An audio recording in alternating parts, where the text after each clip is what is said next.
Hello everyone, स्वागत है एक और लेक्चर में। तो आज का जो हम टॉपिक डिस्कस करेंगे वो है जेनेटिक्स के ऊपर। तो थोड़ा सा वीक में प्रॉब्लम हो गया था, हेल्थ इशू, इसलिए लेक्चर नहीं आ पाया है। तो थोड़ा सा मतलब हेल्थ ठीक होने के बाद मैं वीडियो शूट कर रही हूँ। तो चलिए आज जो है नया टॉपिक शुरू करते हैं। तो आज बात करते हैं जेनेटिक्स के ऊपर। तो जेनेटिक्स होता क्या है? देखिए, जीन्स लेवल पे हम बात करेंगे, हम बात करेंगे डीएनए लेवल पे। जेनेटिक्स लेवल के ऊपर क्या क्या डिसीज़ हो सकते हैं, यानी कुछ डिसीज़ ऐसे होते हैं जो जीन्स लेवल पे होते हैं, जेनेटिक्स होते हैं, यानी कि अगर हमारे पेरेंट्स में है तो हम में हो सकते हैं, ऑफस्प्रिंग में हो सकते हैं। और इसकी शुरुआत कहाँ से हुई थी, तो आज हम इसकी बात करेंगे। तो पेरेंट्स से जो कैरेक्टर ट्रांसफ़र होते हैं ऑफस्प्रिंग में, यानी कि कुछ कैरेक्टर ऐसे होते हैं जो हमारे पेरेंट्स से हमें मिलते हैं। जो कैरेक्टर पेरेंट्स से हमें मिलते हैं, ऑफस्प्रिंग को मिलते हैं, वो कैरेक्टर ट्रांसफ़र किए जाते हैं। कुछ ऐसे कैरेक्टर होते हैं जो जेनेटिक्स कैरेक्टर होते हैं। अब हम बात करेंगे फादर ऑफ जेनेटिक्स की। आपके वैसे मैं एक और बात बता देना चाहती हूँ, आपकी मतलब जो बुक है उसमें थोड़ा लेंथी दिया है, तो मैंने ना स्टार्टिंग में जो इम्पोर्टेंट पॉइंट है ना उसे एक शॉर्ट में लिखा है, ताकि मैं मतलब जो बेसिक चीज़ें हैं उसे कवर कर दूँ, और जो आगे का लेक्चर होगा मैं अच्छे से बताऊँगी। मतलब अभी तो मैं अच्छे से वैसे भी बता ही रही हूँ, लेकिन जो बेसिक मैं बता रही हूँ, फिर जो लॉ वगैरह है वो मैं आगे के लेक्चर में कवर कर दूँगी। तो देखिए, फादर जेनेटिक्स कौन थे? ग्रेगर जॉन मेंडल, ठीक है। और उनका ये इम्पॉर्टेंट है, आपको याद रखना है कि फादर ऑफ जेनेटिक्स कौन थे? ग्रेगर जॉन मेंडल थे। मेंडल इन्हें स्पेशली हम बुलाते हैं, और इनका वर्क किस पे था? गार्डन पी पे। इन्होंने जो वर्क किया था वो गार्डन पी के ऊपर किया था, मटर के ऊपर इन्होंने मतलब किया था। और क्यों किया था वो भी हम आगे पता कर ही लेंगे, यानी कि लेक्चर में है, हम जान ही लेंगे। और जेनेटिक्स टर्म किसने दिया था?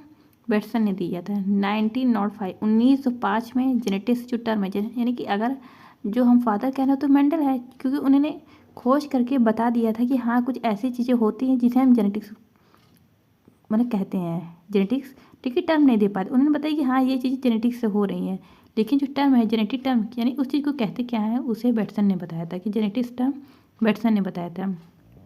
अब देखिए हुआ क्या था, इन्होंने बताया कि हाँ ऐसी ऐसी चीज़ें होती हैं, ठीक है। बट इनको इतना मतलब सक्सेस नहीं हो पाए वो, मतलब काम में तो सक्सेस हो गए, लेकिन वो अपनी बात मतलब उनकी बात लोग मानने को यकीन नहीं कर रहे थे कि हाँ ऐसा कुछ होता है।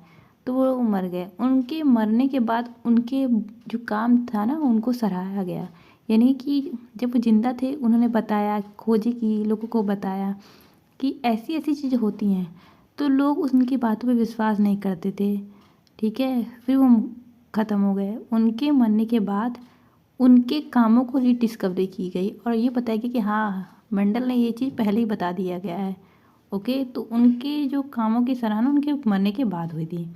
तो रीडिस्कवरी जो मेंडल वर्क किसने, अब देखिए किसने किया था रीडिस्कवरी, यानी कि ये चीज़ें मेंडल ने पहले ही बता दिया, ये किसने बताया था, रीडिस्कवरी किसने की थी? तो हुगो डे वेरिस, कोरस और तिस्मार्क, ये साइंटिस्ट हैं, इन्होंने बताया था। अब हम बात करेंगे जेनेटिक डिसीज़ की। देखिए कुछ डिसीज़ होते हैं जो जेनेटिक्स होती है, यानी कि अगर हमारे पेरेंट्स में है तो हमें भी हो सकती है। आजकल भी कई सारे डिसीज़ है वो कॉमन हो गए। तो जेनेटिक डिसीज़ में सबसे पहले आ गया हीमोफीलिया और थैलेसीमिया है, यानी हीमोफीलिया और थैलेसीमिया। अब देखिए हेरिडिटी क्या होता है? ट्रांसमिशन और trait from one generation to another generation या नेक्स्ट जनरेशन। ट्रेड क्या होता है? ट्रेड करेक्टर होते हैं, जो करेक्टर जो है एक जनरेशन से दूसरे जनरेशन में पास होते हैं, यानी पेरेंट टू ऑफस्प्रिंग पास होते हैं, उन ट्रेड को हेरिडिटी बोलते हैं, ठीक है। यानी अगर हम हेरिडिटी की बात करें तो ये कुछ चीज़ें ट्रांसफ़र होती है one generation to next generation. And अब हम बात करेंगे मेंडल सिलेक्शन पी प्लांट, यानी कि मतलब क्या रीज़न था कि मेंडल ने जो पी प्लांट है उसका सिलेक्शन किया, यानी किसी और मतलब प्लांट का सिलेक्शन क्यों नहीं किया? तो चलिए देखते हैं। तो देखिए जो गार्डन पी है उसको हम पाइसम सटावियम भी बोलते हैं, जो उसका एक बॉटनिकल नेम है। And what is the reason to select pea plant? तो रीज़न सबसे पहले ये था कि देखिए वो अपना मतलब अगर उस प्लांट को हम लगाते हैं तो उस प्लांट को लगाने के बाद क्या होता है कि उनके जो ऑफ स्प्रिंग के नंबर बहुत हाई होते हैं। यानी अगर एक प्लांट हमने लगा दिया तो उसमें जो मटर आते हैं, यानी कि पी आता है गार्डन पी, वो बहुत ज़्यादा होते हैं, यानी कि ऑफ स्प्रिंग बहुत ज़्यादा होती है, ठीक है। एंड सेल्फ पॉलिनेशन करते हैं, बायसोशल होते हैं, यानी कि बायसोशल होते हैं, ओके। और सेल्फ पॉलिनेशन हो जाता है, मतलब कहीं अलग से मतलब बाहर से क्रॉस पॉलिनेशन करवाने की ज़रूरत नहीं है, शॉर्ट लाइफ होती है, छोटी लाइफ होती है, यानी कि हमने अगर लगाया पौधा कुछ टाइम बाद वो ग्रो करके बड़ा हो जाएगा, फ्लावर आ जाएंगे, फ्रूट्स आ जाएंगे, ठीक है। तो जल्दी जल्दी ग्रो करके अपनी लाइफ साइकिल कंप्लीट कर लेते हैं, बहुत वेट नहीं करना पड़ता, इजीली ग्रो हो जाते हैं, बहुत ज़्यादा रख रखाव की ज़रूरत भी नहीं होती है, ठीक है। आराम से लगाया, कुछ टाइम बाद वो ग्रो हो गए, मैच्योर हो गया, फल भी देने लग गया, हमने उसकी पूरी लाइफ साइकिल देख ली। एंड उसमें का ना कुछ कंट्रास्टिंग करेक्टर भी दिए थे, जो 7 कंट्रास्टिंग करेक्टर, अभी हम देखेंगे कि कौन से करेक्टर हैं। तो एक्चुअली क्या था कि उन्होंने अगर कोई पेड़ लगा, मतलब अगर हम देखिए कोई पेड़ लगाते हैं तो कोई कोई होता है ना, उससे लगाने होने ग्रो करने में काफ़ी ईयर हो जाते हैं, तो उस पर हम वर्क नहीं कर सकते क्योंकि उसका हम वेट नहीं कर सकते हैं। तो जो पी प्लांट थे उनकी जो लाइफ साइकिल थी बहुत छोटी थी, तो उस पर वर्क जो है काफ़ी मतलब शॉर्ट टाइम में हो जाता था। अब 7 कंट्रास्टिंग करेक्टर क्या है जो उन्होंने देखे थे, दिए थे, तो देखिए कुछ ट्रेड हैं, 7 ट्रेड हैं, और उस ट्रेड में भी कुछ डोमिनेंट है एंड कुछ मतलब रिसेसिव करेक्टर है। Dominant character and recessive character की बात करते हैं। तो देखिए ट्रेड क्या है, जैसे सीड का सेब, तो सीड का सेब अगर राउंड है डोमिनेंट, अब रिंकल है मुरझाया हुआ, यानी ये पी जो गार्डन पी है उनमें 2 तरह की मतलब ट्रेड है, मतलब ट्रेड तो एक ही है लेकिन डोमिनेंट एंड रिसेसिव की हम बात करते हैं। अगर हम सीड सेब की बात करते हैं तो सीड का सेब जो है वो राउंड होता है, रिंकल। एंड नेक्स्ट हम बात करेंगे सीड कलर की। तो देखिए जो डोमिनेंट वाला एक तरफ है एंड रिसेसिव वाला एक तरफ है, तो जो सीड कलर होता है वो येलो जो डोमिनेंट है एंड ग्रीन रिसेसिव। पॉड का शेप भी 2 टाइप का होंगे, एक थोड़ा से फ्लैटन होंगे, फ्लैट होगा, और एक कॉन्स्ट्रक्ट होगा। एंड पॉड का अगर कलर देखें तो ग्रीन होगा, येलो होगा। फ्लावर कलर भी कैसे होगा, अगर देखिए फ्लावर कलर की बात करते हैं तो एक डोमिनेंट जो पर्पल होगा, वाइट रिसेसिव होंगे। फ्लावर जो पॉड है वो पोजीशन क्या होगा, देखिए एक ना स्टेम के एकदम ऊपर होंगे और एक टर्मिनल पे होंगे, ठीक है। एक ऑन स्टेम होंगे, एक टिप पे होगा, टर्मिनल एंड टिप पे होगा, ठीक है, सॉरी। एंड अब हम बात करेंगे स्टेम की लेंथ की, तो एक टॉल होगा और एक ड्राफ होगा। जो टॉल होगा वो डोमिनेंट होगा एंड जो ड्राफ होगा वो रिसेसिव होगा, यानी कि डोमिनेंट की बात करेंगे तो टॉल एंड रिसेसिव की बात करेंगे तो ड्राफ। तो ये 7 कंट्रास्टिंग करेक्टर हैं और इन्हीं को ही लेके उन्होंने कुछ लॉ दिए थे जो हम आगे भी देखेंगे। एंड हम बात करते हैं जीन की। Gene, what is gene, gene क्या होता है। तो देखिए जीन क्या होता है ना कि हम डीएनए देते हैं, डीएनए, तो डीएनए का एक सेगमेंट होता है। Gene are made of sequence of DNA, ठीक है, मतलब डीएनए के सीक्वेंस में छोटा सा अगर हम देखें तो जीन है made of sequence of DNA, और एक यूनिट ऑफ हेरिटेंस है, यानी कि यही जो जीन होते हैं, हेरिटेंस का मतलब होता है कि जो आप हेरिडिटी देख रहे हैं, यानी 1 जनरेशन टू नेक्स्ट जनरेशन जो पास होते हैं। And control the expression of character, यानी जीन ही वो चीज़ है जो हमारे मतलब कि एक्सप्रेस जो करेक्टर है उसको कंट्रोल करके रखता है, यानी कौन सा करेक्टर पास होना है, कौन करेक्टर नहीं पास होना है, उसे कैसे कंट्रोल करना है, कितना मतलब जाना है, कितना नहीं जाना है, ये सब जीन से ही होता है, ठीक है। यानी जो कैरी करता है जेनेटिक इन्फॉर्मेशन, जो 1 जनरेशन टू नेक्स्ट जनरेशन जो भी जेनेटिक इन्फॉर्मेशन पास होती है वो जीन के थ्रू ही होती है। एंड अब हम बात करेंगे एलील की। What is allele. तो अगर हम एक जीन देख रहे हैं तो उस जीन के 2 फॉर्म होते हैं, ओके, एक डोमिनेंट एंड एक रिसेसिव। फर्स्ट हम बात करेंगे, देखिए जैसे कि एलील क्या होता है, अल्टरनेटिव फॉर्म ऑफ जीन जो सेम पोजीशन पे होंगे, यानी कि अगर एक क्रोमोसोम है, ये क्रोमोसोम होमोलोगस क्रोमोसोम है, तो होमोलोगस क्रोमोसोम में मतलब एक जीन अगर सिचुएटेड है एक लोकेशन पे, तो एक capital A and a small A, this is allele. Capital B small B, ये एक ही जीन है, यानी कि एक जीन 1 है तो 1 जीन के आप एलील देख रहे हैं, एक कैपिटल है एक स्मॉल है। सेकेंड जीन है, सेकेंड जीन के 2 एलील है, capital B and small B. And third C gene के 2 allele, capital C and small C, ये एलील है और ये होमोलोगस क्रोमोसोम पे ही लोकेटेड होते हैं। एंड अब हम बात करेंगे डोमिनेंट रिसेसिव, मतलब कुछ जेनेटिक्स पढ़ने से पहले कुछ टर्म है जिसे समझना बहुत ज़रूरी है, वरना जेनेटिक्स समझ में नहीं आएगी। तो कुछ टर्म दिए गए हैं उसे हम यूज़ करते हैं जेनेटिक्स में बार बार, और इसी टर्म का आगे भी यूज़ होगा। तो व्हाट इज दिस टर्म, तो चलिए समझते हैं। तो डोमिनेंट क्या होता है, अगर एक अभी हमने एलील देखा कि सपोज कोई एलील है, कोई सपोज ये जीन है और जीन के 2 फॉर्म है ये A1 जीन नंबर 1 ही है लेकिन इसके 2 फॉर्म है, एक ये है एलील और एक ये एलील है, ओके। तो ये अल्टरनेटिव फॉर्म ऑफ जीन है। एंड अगर ये नेक्स्ट जनरेशन में जाएगा। तो सपोज़ अगर ये वाला नेक्स्ट जनरेशन में गया और ये भी वाला नेक्स्ट जनरेशन में गया तो डोमिनेंट कौन सा हुआ? सपोज़ अगर ये वाला ज़्यादा एक्सप्रेशन शो करेगा तो ये डोमिनेंट होगा, एंड अगर ये डोमिनेंट शो करेगा तो ये डोमिनेंट होगा। यानी कि एक्सप्रेशन, किसका एक्सप्रेशन शो हो रहा है। अगर कैपिटल ए का एक्सप्रेशन शो होगा तो कैपिटल ए डोमिनेंट होगा, और अगर स्मॉल ए का एक्सप्रेशन शो हो रहा है तो स्मॉल ए डोमिनेंट होगा। एंड जो एक्सप्रेशन शो होगा तो वो तो डोमिनेंट होगा, बट जो एक्सप्रेशन शो नहीं करेगा वो रिसेसिव होगा। मतलब जिसका एक्सप्रेशन छुप जाएगा वो आपका रिसेसिव होगा, यानी वो अपना एक्सप्रेशन शो करने में फेल हो गया, और जिसने कर लिया वो डोमिनेंट हो गया। अब हम बात करेंगे होमोजाइगस। होमोजाइगस क्या होता है? जो दो एलील होते हैं कैरेक्टर के जो सिमिलर होते हैं डिप्लॉयड कंडीशन में। जैसे कि सपोज़ आपका अगर हम ए और ए मान रहे हैं तो ये होमोजाइगस है, बट अगर हम ए और ए मान रहे हैं तो ये हेट्रोजाइगस है। ओके, ये सिमिलर कैरेक्टर है और डिसिमिलर कैरेक्टर है। दो एलील है, कैरेक्टर डिफरेंट है, डिसिमिलर, तो ये आपका हेट्रोजाइगस कहलाएगा और ये आपका होमोजाइगस कहलाएगा। अब हम बात करेंगे फिनोटिपिक एंड जीनोटिपिक। अगर हम किसी मतलब सपोज आप एग्जांपल माने, फिनोटिपिक का मतलब होता है जो हम बाहर से देखते हैं, और जीनोटिपिक का मतलब होता है जो हम अंदर से देखते हैं। अंदर से हम देख नहीं सकते हैं। फिनोटिपिक का मतलब होता है मॉर्फोलॉजी, यानी फिजिकल एक्सप्रेशन जो होता है। अगर हम किसी फ्लावर को देख रहे हैं और वो फ्लावर का कलर हम कैसा दिखता है, रेड है, तो हम कहेंगे ये इसका फिनोटिपिक कैरेक्टर है। बट वो रेड कलर वो कहाँ से आया है? उसके इंटरनल जीन से आया है, तो उसका जीनोटिपिक कैरेक्टर है, यानी कि जो हम देख नहीं सकते हैं। जीनोटिपिक यानी जेनेटिक्स से, उसके जेनेटिक मेकअप जो होगा, जो उसका जीन्स होगा, उसके पेरेंट्स से जो जीन मिले होंगे, ठीक है, जो डोमिनेट होगा वो उससे आया है, तो उसका जीन वो जीनोटिपिक हो गया।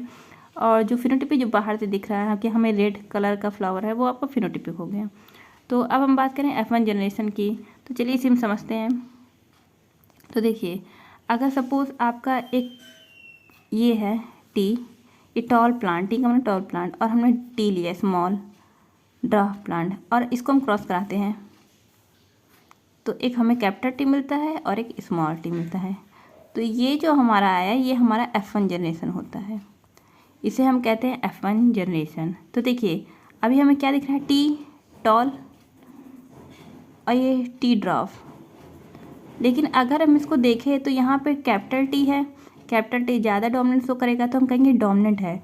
तो यहाँ पर फिनोटिपिक क्या होगा, टॉल प्लांट ही आएंगे, टॉल प्लांट आएंगे। यानी कि हम बाहर से देखेंगे तो हमें क्या पता चलेगा कि फिनोटिपिक कैरेक्टर से कि टॉल प्लांट है। बट अगर इसको हम जीनोटिपिक देखें तो देखिए ये हेट्रोजाइगस है, यानी कि एक इसमें कैपिटल टी भी है और एक स्मॉल टी भी है, ये इसका जीनोटाइप है।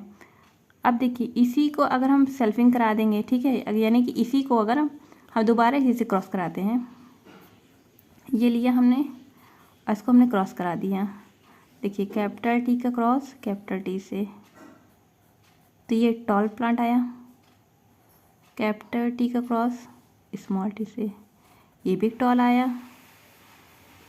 कैपिटल टी का स्मॉल टी का क्रॉस कैपिटल टी से, ये भी टॉल प्लांट आया। स्मॉल टी का क्रॉस। अब देखिए यहाँ एक हमें ड्रॉप मिला और 1 2 3, हमें कितने टॉल मिल रहे हैं, 3 और ये 1, यानी हमें 3 टॉल प्लांट मिल रहे हैं और एक क्या मिल रहा है, ड्रॉप प्लांट मिल रहा है, ठीक है। तो ये फिनोटिपिक कैरेक्टर हो गया। और अगर हम इसका जीनोटिपिक देखें तो देखिए यानी कि जो आपके अंदर का है, तो देखिए एक फुल्ली हमें पूरी तरह से टॉल प्लांट मिल रहा है एक, और एक पूरी तरह से हमें ड्रॉप प्लांट मिल रहा है, और 2 हमें मिक्स मिल रहा है, यानी हेट्रोजाइगस। एक देखिए होमोजाइगस है, ये भी होमोजाइगस है, ये हेट्रोजाइगस, ये 2 मिल रहा है। तो 1:2:1 का रेशियो। और जब हम इसका मतलब सेल्फिंग कराते हैं, यानी कि जो हमारा हमने ये और इसका क्रॉस कराया, ये आया F1, और इसी की अगर हम अगेन सेल्फिंग करा देंगे तो जो दोबारा यहाँ पे आएगा वो F2 जनरेशन होगा, जो हमारा ये वाला है। अब हम बात करेंगे म्यूटेशन की। Gene is genetic material. Mutation क्या होता है, जैसे कि देखिए जीन में कुछ चेंजेस आ गए, यानी डीएनए में कुछ चेंजेस आ गए, केमिकली हो सकता है, फिजिकली होता है, बायोलॉजिकल हो सकता है, ठीक है, तो वो म्यूटेशन हो जाता है। ये डिसीज़ विकास करते हैं, यानी कि अगर हम मोस्टली माने तो जो म्यूटेशन होता है वो अच्छा नहीं होता है, बहुत ही कम ही मतलब प्लांट में म्यूटेशन अच्छा होता है, लेकिन अगर मतलब ह्यूमन में माने या एनिमल्स में तो वो अच्छा नहीं होता। अब हम बात करेंगे मोनो हाइब्रिड क्रॉस की। तो ये जो क्रॉस है ये मेंडल ने दिया था। मोनो हाइब्रिड, मोनो का मतलब एक, हाइब्रिड का मतलब क्या होता है? देखिए हाइब्रिड का मतलब जब दो चीज़ें मिक्स होती है, तो इसमें क्या होता है ना कि हम सिर्फ एक करेक्टर को लेके क्रॉस करेंगे। इसी तरह डाई हाइब्रिड है, डाई हाइब्रिड में हम दो करेक्टर को क्रॉस करेंगे, मोनो हाइब्रिड में हम सिर्फ एक करेक्टर को लेके क्रॉस करेंगे। One pair of contrasting character, ठीक है, प्योर ब्रीडिंग पी प्लांट लेंगे। यानी कि देखिए अगर हम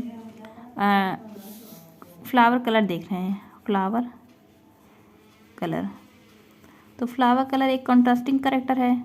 तो कंट्रास्टिंग करेक्टर में दो देखेंगे फ्लावर कलर, एक पर्पल भी होता है और एक हमारा वाइट होता है, ठीक है।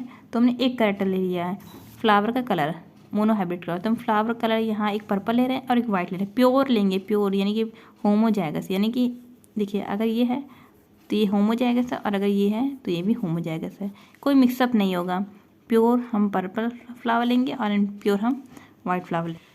तो अब देखिए हमने एक पी लिया पर्पल फ्लावर, ये हम कैपिटल लिए हैं, और एक स्मॉल पी लिया वाइट फ्लावर। अब इसे हम क्रॉस कराते हैं। तो देखिए हमने एक प्योर पर्पल फ्लावर लिया और एक प्योर स्मॉल फ्लावर लिया, सॉरी वाइट फ्लावर लिया।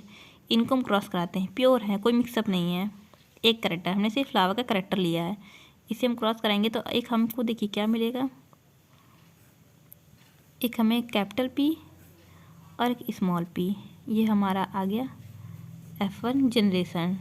तो हमें क्या मिला, प्योर, प्योर नहीं कहेंगे, हमें पहले कौन सा फ्लावर कलर मिला, हमें पर्पल कलर मिला, पर्पल फ्लावर कलर हो, चूँकि देखिए पी वाला डोमिनेंट है। ओके, अब देखिए इसमें एक कैपिटल पी है और एक स्मॉल पी है, एक कैपिटल पी है एक स्मॉल पी, इसलिए हेट्रोजाइगस है, ये हमारा हेट्रोजाइगस है। अब देखिए इसी को हम अगेन सेल्फिंग करा देंगे, यानी हम कैपिटल पी स्मॉल पी को कैपिटल पी और स्मॉल पी में कराएंगे। मैं करा के दिखा दे रही हूँ ताकि आपको दिक्कत ना हो। तो देखिए एक पी बना पर्पल, और एक क्रॉस इसके साथ होगा ये, ठीक है, और एक क्रॉस ये हम कराएंगे।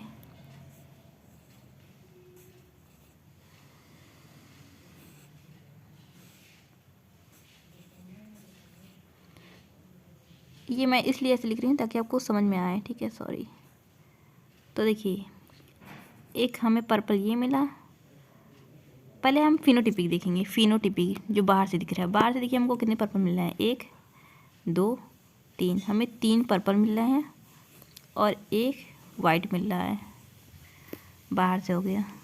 तो ये हमें देखिए फिनोटिपिक बाहर से इतना दिख रहा है। अब जीनोटिपिक देखते हैं, जीनोटिपिक हम देख लेते हैं। देखिए एक ये ड्राफ है जो प्योर है, ड्राफ, इसमें कोई मिक्सअप नहीं, सिर्फ स्मॉल पी है। एक हम ये देखते हैं जिसमें कैपिटल पी है, सिर्फ एक ही है, और दो हमें ऐसे मिल गया जो जिसमें मिक्सअप है, यानी कैपिटल पी स्मॉल पी दोनों हैं, तो ये दो हो गए। तो 1:2:1 का रेशियो, ये हमारा जीनोटिपिक हो गया। तो 3 हमें पर्पल फ्लावर मिले और एक हमें वाइट मिला, इसका फिनोटिपिक 3:1 और जीनोटिपिक 1:2:1 का रेशियो। तो आज हमने डिस्कस कर लिया है जेनेटिक्स के बेसिस के बारे में, जो भी बेसिक था, डोमिनेंट, रिसेसिव, और इसकी कैसे शुरुआत हुई थी, और कुछ टर्म के बारे में भी डिस्कस कर लिए हैं। एंड नेक्स्ट लेक्चर में, वीडियो थोड़ी लेंथी ना हो इसलिए मैंने थोड़ा शॉर्टली करने की कोशिश की है, एंड नेक्स्ट वीडियो में हम पढ़ेंगे डाई हाइब्रिड क्रॉस के बारे में।